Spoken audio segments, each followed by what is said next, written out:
Right, welcome back to the channel and a new video. This video I'm going to talk about what's happened to me this morning. I sold a machine just after Christmas. It was a Toro Greens Mower. It was a tidy enough machine. It wasn't the mint machine. It had just over 5,000 hours on it. Everything was spot on it when it left. I buy them in as I do, check everything over, make sure everything's working, advertise them for sale. It was advertised on eBay. I got contacted by a chap from a golf course up north. I won't mention the golf course. They were keen to buy it. The greenskeeper wanted it delivering, and they wanted it delivering to them, and they would pay for it on delivery. I said no. I said, look, it doesn't work like that.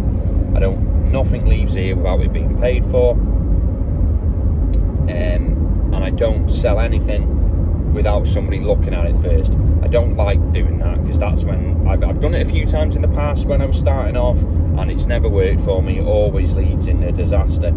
So I invited the chap down. I said, come down, have a look at it, see what you think. If you're happy with it and it's the machine you're after, we'll shake on it, we'll do a deal, and you can go back to the club, get them to arrange the payment, and as soon as the payment's cleared, I will put it on my trailer and bring it up to you.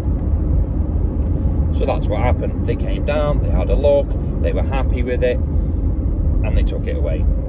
I explained to them, as I do with every sale, it's sold as seen, no warranty on an old machine. And I go one further, I make everybody sign a trade sale receipt book. So in my trade sale receipt book, it declares in there that the machine is spares or repair, and it's sold as seen. But obviously the machine wasn't spares or repair, you know what I mean? It was perfectly working order, but in the thing, I make you sign a receipt to say you're buying it as spares or repair. Because with a second-hand machine, especially one with age, things break, and I can't foresee the future. If something breaks on it, I can't be liable with a small amount of profit that I make on a machine of that size for me to then warranty it for 6 months or 12 months. I just can't do it. So anyway, I had a phone call off them this morning. They were not happy. I had the greenskeeper on the phone. He said, I've ripped him off. I've sold a machine that wasn't working, and it's got an oil leak. They've only used it for 5 hours. In the last 2 months, they reckon they've only used it 5 hours, and now it's got an oil leak, and they're not happy about it. They want their money back, and I've ripped them off, basically. Anyway, I explained the situation that I haven't ripped them off. I had no idea that the machine would spring an oil leak in the next couple of months, or that it would have had an oil leak when it left my place. I can only fix something if it's broke when I own that machine. If it's not broke when it left here, I can't fix something or foresee a future of a machine. Anyway, so one of the oil seals apparently has give way on this, and now it's leaking oil, so it can't be used. They're not happy about it, and they want their money back. I explained to him again over the phone that he had all the information to hand when he bought the machine, that it was a trade sale, sold as seen, spares or repair, but you're more than welcome to come down, have a look, make sure it's all working, and if you're happy with it, take it away. That was the first reason why I don't sell anything without the customer seeing it first, for my own safety and protection. So in the background, all I could hear was another chap shouting and screaming, threatening, I'll burn his house down, I'll go there, I'll kill him, all this sort of nonsense in the background. So as I do, I keep me cool, and I spoke to the fella and explained it to him again. I understand his frustration. They have a machine that has now got an issue, or it's broke, which is fair enough, but I can't be liable for that. I can't afford, and I don't have to, because it's been sold as seen, spares or repair. I can't afford to warranty a machine for 6 months with the profit margins I make on them, and I sell everything a lot cheaper than anyone else for that reason.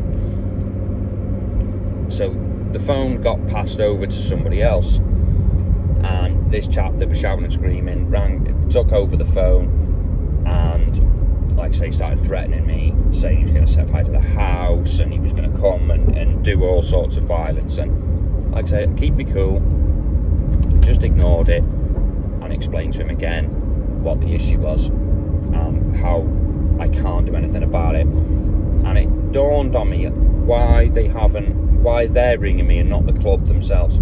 So I mentioned it to him and he said, oh well, we haven't told the club because he's not been working there very long and he's paranoid that his job could be at risk because he's convinced them to buy this machine and now it has an issue, so they're trying to get it sorted without the club's knowledge. So it's not their money and it's not their machine, it's owned by the club, they just work for the club.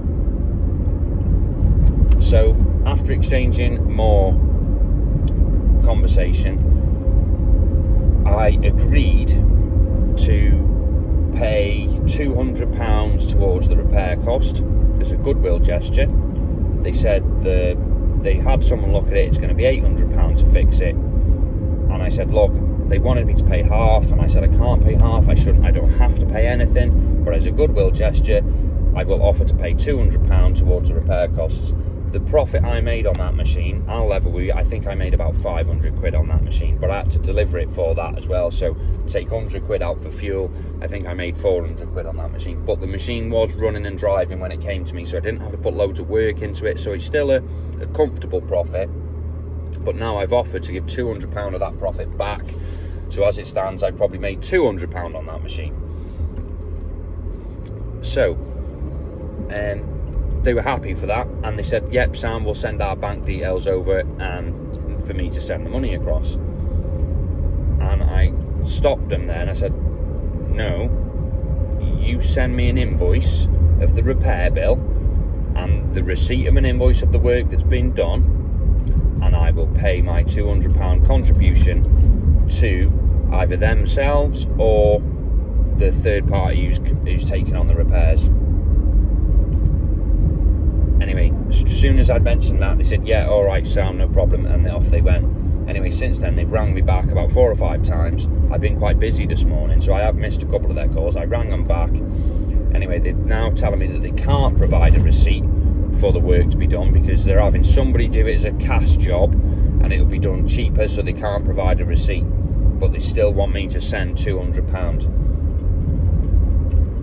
I don't know whether I'm doing the right thing or not. I thought I was trying to be amicable and offering a couple of £100 towards the repair bill to at least give them a chance at getting their machine back up and running, because it's a customer. I'm trying to build a business. I don't want to have unhappy customers, but things break on old machines and they're 30-40 grand brand new now for a Toro Greens Mower with a warranty.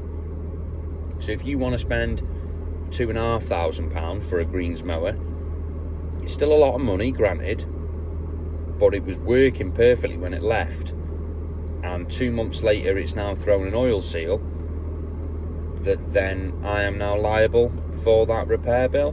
Like I say, I'd offered a couple of £100. They couldn't provide me with a receipt. They said no, it would be £1,200 if they had to do it through somebody's books, or somebody was doing a cash job, so they can't provide me with an invoice. And I was trying to explain that I can't just send £200 out of my business account without having a paper trail for where that £200 has gone. I need an invoice, and if you provide me with an invoice, I will happily pay the £200 contribution towards the repair bill. No, they weren't happy with that, so I said, well, the next best thing we can do then is get the club to invoice me £200 and I will pay it directly to the club. And then we're all happy. That anyway, all went sour. The chap put the phone down on me and he said, all right, you deal with the other fella then. I've tried to calm him down, but that's it, and he's gonna, like I say, threatening violence, burn my house down and all this sort of stuff. Am I in the right or am I in the wrong?